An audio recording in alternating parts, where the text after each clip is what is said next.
20주년을 기념하면서 그 당시 우리 이명수 장로님께서 늘 예배 출석을 하고 계셨기 때문에 그 장로님께 우리 교회에 대한 이야기를 어떤 역사적인 기록을 좀 남겼으면 좋겠다라는 그때 당시 이제 이명동 담임 목사님의 말씀을 따라서 제가 녹화한 인터뷰한 내용입니다. 그 중에 일부분을 여러분 앞에 소개한 것입니다. 그 당시가 우리 이명수 장로님이 이제 1920년생이시기 때문에 2001년이면 아마 이제 80이 넘으신 나이였을 거예요. 그래서 그때도 손수 이제 운전을 이렇게 하고 오셨던 때였기 때문에 더 늦기 전에 장로님을 통해서 교회에 대한 이야기를 또 이렇게 좀 역사적으로 좀 남기면 좋겠다라는 뜻을 가지고 그때 인터뷰하게 된 것입니다. 아마 제가 지난주에 우리 새가족 환영회를 했었는데 새가족 환영회 때도 잠깐 이 인터뷰 내용이 소개가 됐던 걸 본 적이 있고, 또 아마 우리가 교회가 30주년 영상을 만들면서도 아마 이 영상이 사용되지 않았나라는 생각을 해보게 됩니다. 이 내용을 이렇게 보면서 다시 한번 우리 의선교회의 어떤 설립의 배경과 또 취지, 그리고 앞으로 교회의 방향과 역할에 대한 생각을 다시금 이렇게 해보게 됩니다. 여러분이 들으신 것처럼 우리 의선교회의 그 출발은 의료 선교 지향적인 선교를 목적을 가지고 시작한 교회입니다. 아시는 것처럼 차경석 장로님과 이명수 장로님 두 분은 다 의사셨고, 또 이명수 장로님은 초대 기독의사회 초대 회장과 또 의료 선교 협회를 창립하신 분입니다. 그래서 당신이 의사가 된 것에 대해서 어떤 선교적인 사명을 가지고 삶을 살고자 애쓰셨고, 또 그렇게 태동된 것이 저와 여러분이 함께 있는 바로 이 의선교회입니다. 근데 하나님께서는 그렇게 의료 선교 교회를 의료 선교회로 그대로 두지 않으시고, 의료 선교 교회로 그대로 두지 않으시고 의선교회로 이름을 이제 바꾸셨어요. 그리고 또 그 서대문에 있던 교회를 이 행신동으로 옮기셔서 이제 의료 선교를 포함한 그 의료 선교를 넘어서 지역 사회를 향한 교회의 역할을 맡기셨고, 또 의료 선교를 넘어 온전한 전인 치유의 사역을 우리 교회를 통해서 감당하게 하셨습니다.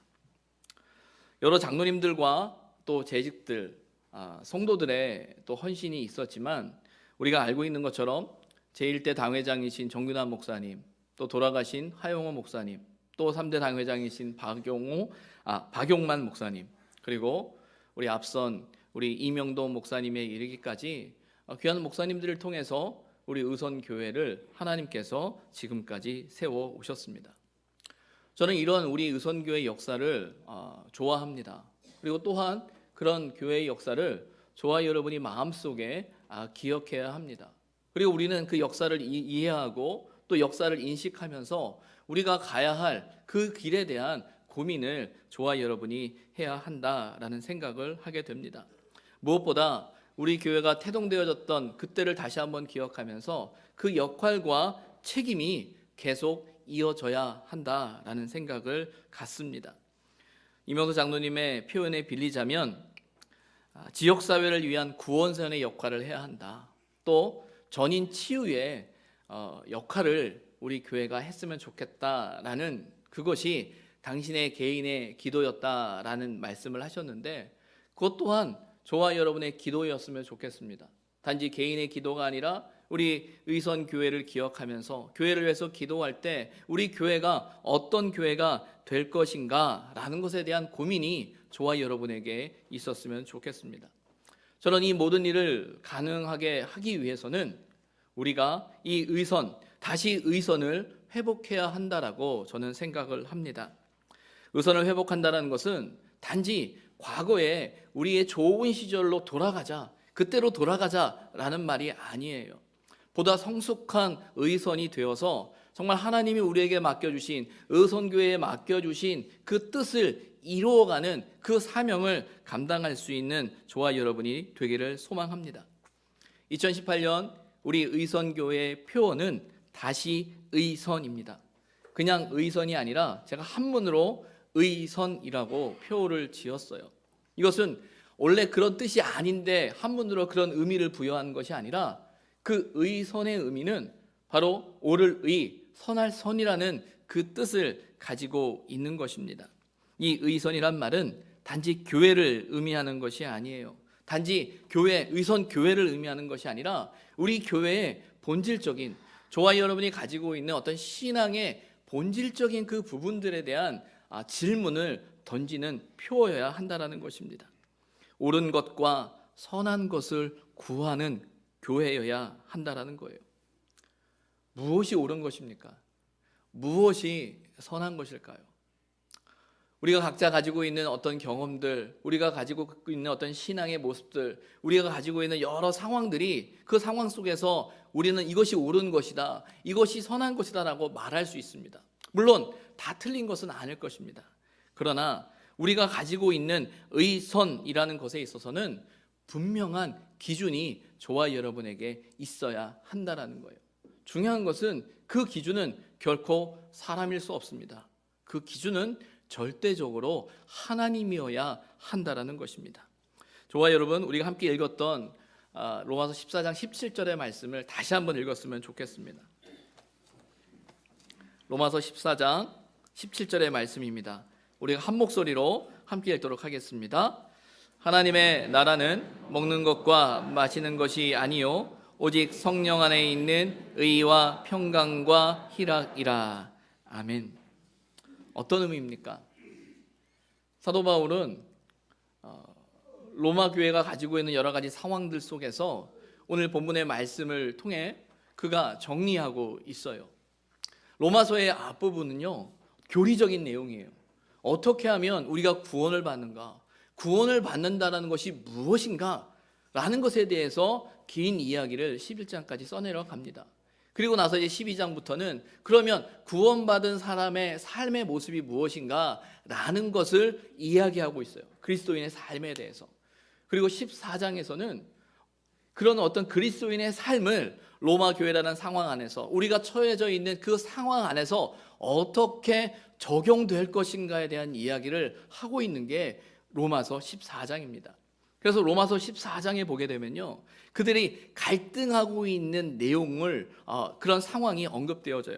그래서 우리가 읽지는 않았지만 14장 13절에 보면 이렇게 말합니다.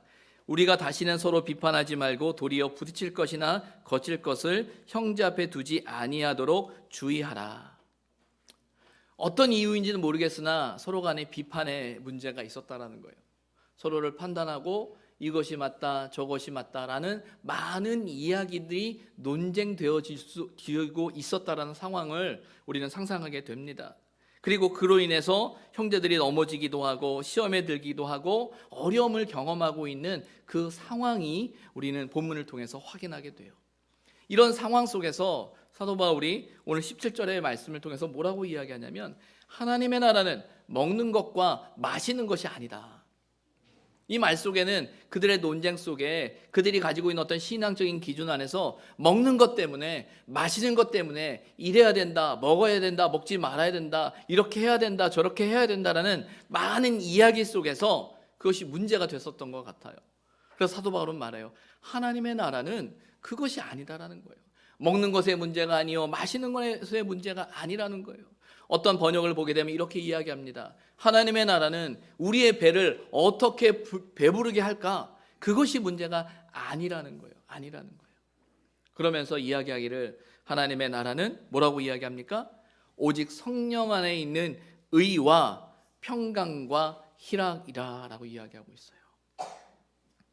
성령 안에 있는 의라는 말이 무엇입니까? 성령 안에 있는 평강과 희락이라는 의미가 무엇일까요? 여러분, 저와 여러분이 믿음을 갖고 있고 하나님을 믿는다는 그 믿음 안에서 저와 여러분에 있어서 의의 기준이 무엇일까요? 무엇이 의롭다 말할 수 있는 것일까요?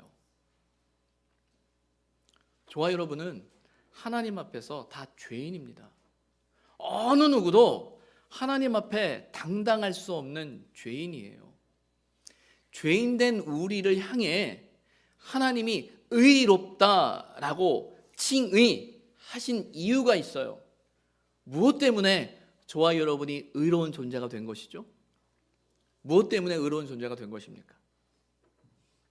여러분 의로우신가요? 의로우세요? 의롭지 않으세요? 의롭다고 고백하셔야 돼요. 왜 의롭다고 고백해야 되는 줄 아십니까? 우리 자신을 보면 의로울 수 없어요. 내가 어떤 인간인지 우리는 알잖아요. 근데 어떻게 우리 스스로 의롭다라고 말할 수 있겠습니까? 그런데 성경은 우리를 향해서 의롭다라고 칭했다라고 이야기하고 계세요. 어떻게 해요? 로마서 5장 1절에 보면 이런 표현이 나옵니다. 그러므로 우리가 믿음으로 의롭다 하심을 받았다. 믿음으로 의롭다 하심을 받았다라고 되어 있어요. 무엇을 믿기 때문에요? 무엇을 믿기 때문에? 예수 그리스도를 믿기 때문입니다. 그분이 저와 여러분을 위해서 십자가에 달려 죽으시는 그 십자가의 사건 때문에, 그분이 저와 여러분을 위해 십자가에 죽으셨다는 그 믿음을 통하여 하나님은 저와 여러분을 향해서 의롭다 칭하는 거예요. 그래서 저와 여러분에게 있어서 의는 무엇이냐면 예수 그리스도 앞에 서는 것입니다. 우리 각자가 나의 의, 나의 양심, 그 문제가 아니에요. 그거보다 더 앞서는 것은 무엇이냐면 예수 그리스도 앞에 서는 것입니다. 예수 그리스도 앞에서는 저와 여러분은, 우리 모두는 다 똑같아요. 다 죄인이고 하나님의 은혜가 아니면, 하나님의 도우심이 아니면, 하나님의 붙들어 주심이 아니면 설 수 없는 연약한 존재들이에요. 연약한 존재들. 그런 존재들을 향해 하나님께서 우리에게 성령으로 믿음을 주신 거예요. 어떤 믿음을 주셨습니까? 예수 그리스도를 구주로 고백할 수 있는 믿음, 그 믿음을 허락해 주셨어요. 그리고 그 믿음을 가지고 있는 저와 여러분을 향해 하나님은 의롭다 칭하신 겁니다. 그래서 성령 안에 있는 의다라고 말하는 것은 무엇이냐면 내 의가 아니라 예수 그리스도를 믿는 믿음 안에서 그 믿음을 허락하신 성령을 통해 고백하게 하시는 그 믿음을 의라고 이야기하는 거예요. 말 그대로 의의 기준은 제가 아니에요. 의의 기준은 여러분이 아니에요. 의의 기준은 우리가 아니에요. 의의 절대적인 기준은 누구십니까? 하나님이에요. 하나님. 하나님의 나라는 먹는 것과 마시는 것이 아니다. 우리가 생각하고 우리가 말하고 우리가 판단하고 우리가 경험하고 우리가 이것은 맞다라고 이야기하는 그것이 하나님의 나라가 아니라 예수 그리스도 앞에서 내가 죄인임을 고백하고 하나님의 용서가 아니면, 하나님의 사랑이 아니면, 예수 그리스도의 피 흘리심이 아니면 하나님 앞에 설 수 없다라는 그 믿음의 고백 가운데 하나님께서 우리를 의롭다 칭하신 것이다 라는 이야기를 하고 있는 것입니다. 성령께서 그것을 깨닫게 하신다라는 거예요. 이어서 평강과 희락은 무엇입니까? 우리가 어떻게 평안할 수 있습니까? 우리가 어떻게 기뻐할 수 있을까요? 삶이 형통하고 삶이 잘 돼서요? 물론 그럴 수 있죠. 그러나 우리가 하나님의 온전한 의를 고백한다면, 나 같은 죄인을 구원하신 하나님의 사랑 앞에 저와 여러분이 선다면 그 하나님이 우리를 칭의 의롭다 하셨다라는 믿음의 고백이 우리에게 있다면 그 믿음 안에서 저와 여러분은 기뻐할 수 있는 거예요. 바로 하나님의 선하신 성품 가운데 저와 여러분은 평강을 누리게 된다라는 것입니다. 그래서 성령 안에 있는 의와 평강과 희락이다. 그것은 우리의 의는, 우리의 평안은, 우리의 기쁨은 나로부터 시작되는 것이 아니라 하나님으로부터 시작되는 것이며, 하나님 앞에 설 때 온전한 의가, 온전한 평강이, 온전한 희락이 이루어질 수 있다라고 말씀하고 계신다라는 거예요. 저와 여러분은 잠시 후에 이 성찬의 예식을 할 겁니다. 성찬의 예식을 나눌 때 우리는 그리스도 안에서 한 형제라고 이야기를 해요. 왜 형제라고 이야기할 수 있습니까? 그리스도의 살과 피를 먹고 마심으로 인해서 우리가 하나가 되는 거예요. 그 전에는 다 각자의 생각과 삶의 모습과 삶의 그 형태를 가지고 살아가요. 그러나 그리스도 앞에 설 때, 그의 피 흘리심 앞에 설 때, 그의 찢어진 살을 먹고 마실 때 우리는 죄인임을 고백하게 되는 것이고 하나임을 고백하게 되는 거예요. 그래서 우리는 성찬 예식을 통해서 분명히 놓치지 말아야 되는 것은 저와 여러분이 하나님 앞에 죄인이라는 사실에 대한 고백과 함께 우리가 그리스도 안에서 하나라는 사실을 우리는 놓치지 말아야 한다라는 겁니다. 본문 로마서 14장 17절에 대해서 존 스토트 목사님의 책 로마서 강해에 보면 그가 주석에 이렇게 이야기하고 있어요. 성령에 의해 고치된 의와 평강과 희락은 때로 의롭고 평화스럽고 기쁜 주관적 상태로 이해된다. 그러나 로마서의 더 넓은 문맥에서 보면 그것을 객관적인 상태, 즉 그리스도를 통한 칭의, 하나님과의 평화, 하나님의 영광 안에서 기뻐하는 것, 그것을 성령님이 보증하는 것이다 라고 설명하고 있습니다. 핵심은 무엇이냐면 의와 평강과 희락은 내 기준이 아니라 누구 기준이라고요? 하나님 기준이라는 거예요. 객관적인 의, 객관적인 평강, 객관적인 희락이라는 것입니다. 우리는 신앙생활을 하면서 나도 모르게 주관화될 때가 참 많이 있어요. 내가 기쁘면 은혜 받았다라고 말합니다. 내가 좋으면 은혜롭다라고 말해요. 그러나 내 마음에 들지 않고 내가 기쁘지 않고 내가 좋지 않으면 은혜 받았다는 말을 하지 않아요. 예배가 저와 여러분의 감정을 기준으로 해야 됩니까? 우리 신앙생활이 저와 여러분의 감정과 형편과 처지에 따라 되는 것입니까? 신앙생활은 주관적이지 않아요. 신앙생활은 절대적으로 객관적이어야 합니다. 왜 그러냐면 하나님의 말씀 앞에서 하는 것이기 때문이에요. 나로부터 시작되어지는 것이 아니라 하나님으로부터 시작되어지는 것, 하나님 앞에 나를 맞춰가는 것이지 하나님을 내 삶에, 내 형편에, 내 처지에 맞추는 것은 절대 신앙생활이 아닙니다. 우리는 종종 그런 실수를 너무 많이 해요. 내 기준에 맞추려고 한다는 거죠. 저는 의선교회 담임 목회를 하면서 제 마음속에 두는 첫 번째 목회적인 화두는 무엇이냐면 객관화예요. 객관화. 몇 번 재직들에게 또 우리 말씀드린 기억이 있는데 전 객관화되어야 한다라는 생각을 많이 하고 있습니다. 여러분, 가장 편한 기술이 뭔지 아세요? 가장 편한 기술. 무엇이 가장 편한 기술일까요? 그거는 익숙함이라는 거예요. 익숙하면요, 아무리 뒤처진 기술도 편해요. 그러나 아무리 뛰어난 기술도 저와 여러분이 익숙하지 않으면 불편한 거예요. 가장 편한 기술은 익숙함이라는 거예요. 근데 문제는 그 익숙함에 빠지기 시작하면 새로운 것을 받아들이지 못해요. 왜? 늘 익숙함에 빠져 있고 젖어 있기 때문에. 신앙생활도 마찬가지입니다. 바리새인들이, 사두개인들이, 또 종교 지도자들이 예수 그리스도를 향해서 그들이 비판했었던 건 무엇이냐면 그들이 가지고 있었던 익숙함, 그들이 가지고 있었던 기본적인 생각을 벗어나고 있기 때문이에요. 익숙하지 않은 이야기를 하고 있기 때문에 불편한 거예요. 불편한 거. 이런 말이 있어요. 익숙함에 속아 소중함을 잃지 말아야 한다라는 말. 들어보셨을 거예요. 우린 익숙하다라는 것 때문에, 익숙하면 좋다라는 것 때문에 소중함을 잃어버릴 때가 참 많이 있어요. 아마 여러분도 오늘 예배를 시작하면서 제가 아닌 우리 임 목사님이 예배 인도를 이렇게 하는 걸 보면서 아마 당황스러우셨을 거예요. 그렇지 않으셨나요? 도대체 이게 무슨 일이지? 라는 생각을 하지 않으셨을까 생각을 해보게 됩니다. 제가 부목사 생활을 하면서 이런 경험이 있었어요.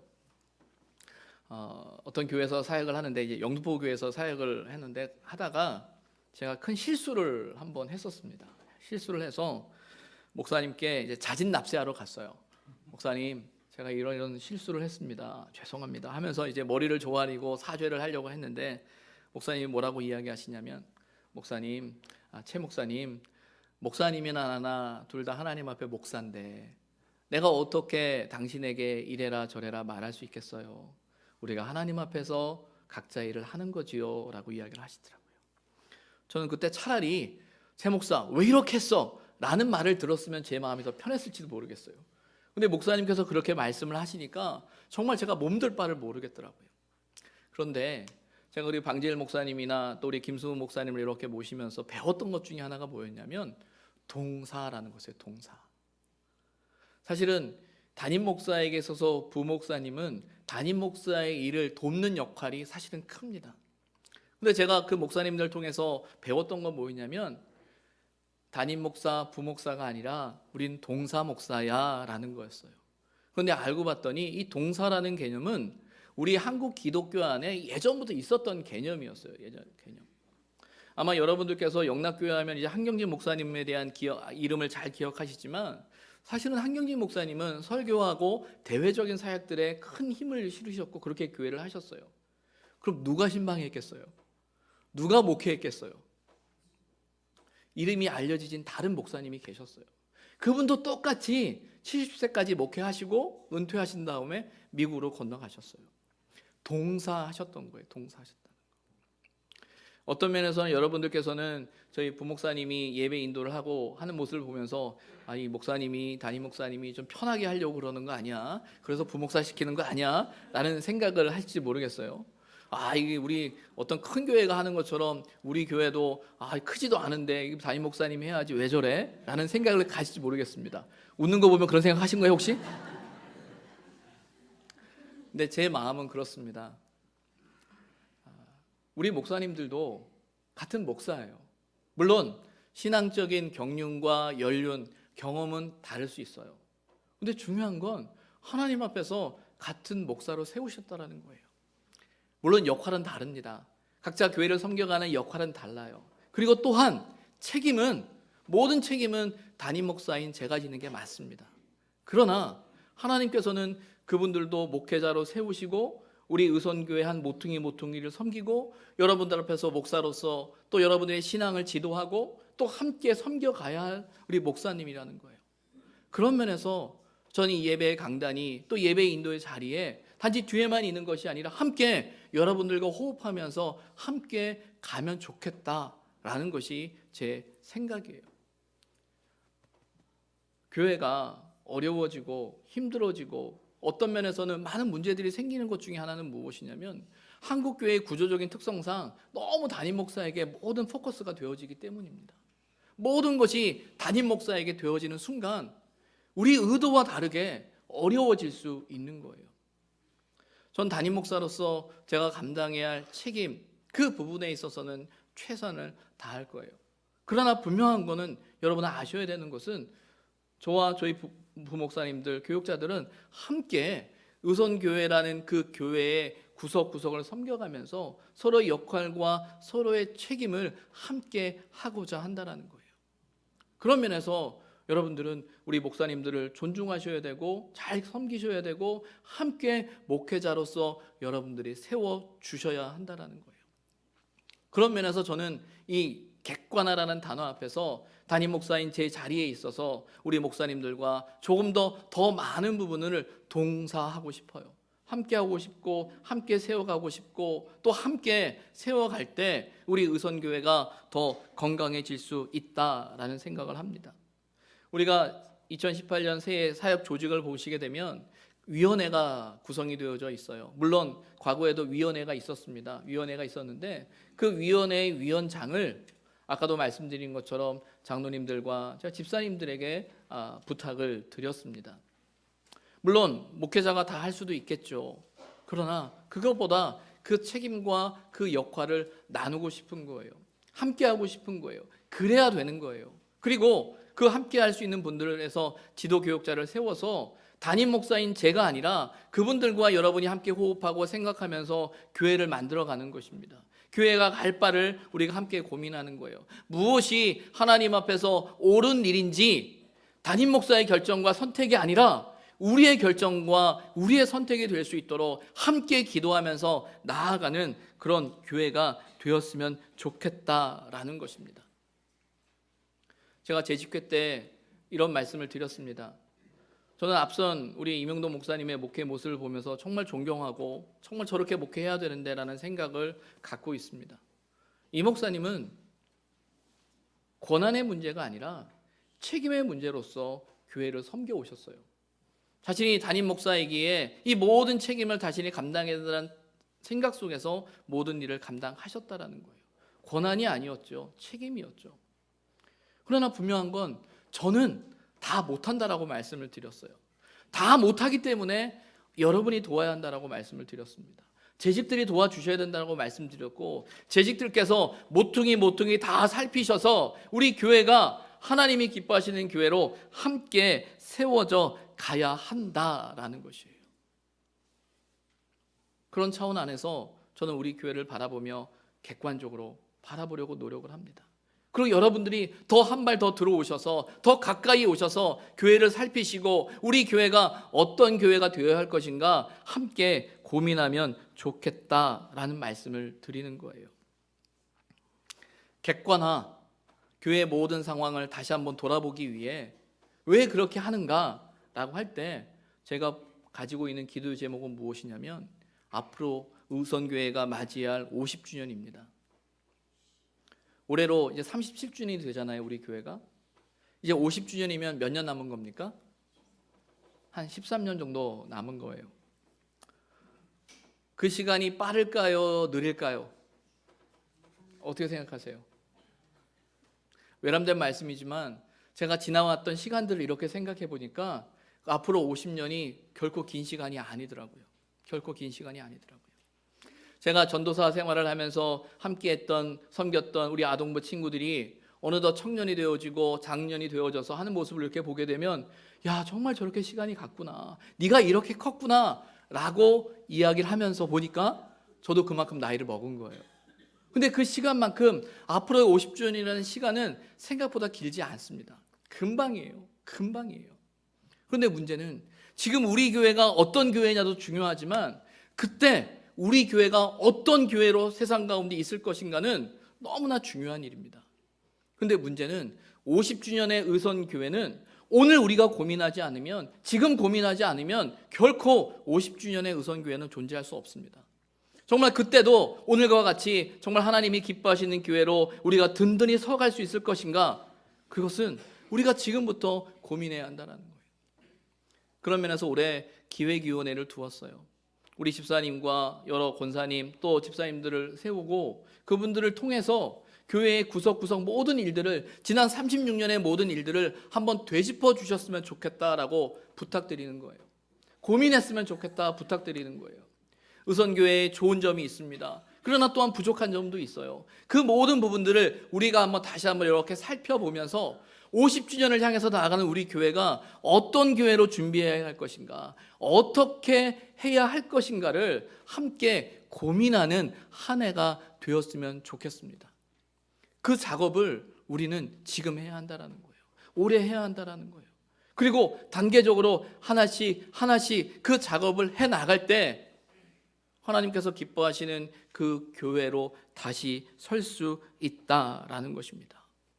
그리고 이 모든 일을 하기 위해서 우리가 놓치지 말아야 되는 것이 무엇이냐면 다시 의선입니다. 의선. 하나님의 의로우신 뜻과 선하신 성품을 고백할 수 있는 저와 여러분이 되어야 한다는 거예요. 그리고 그것 앞에 저와 여러분이 순종해야 하는 것입니다.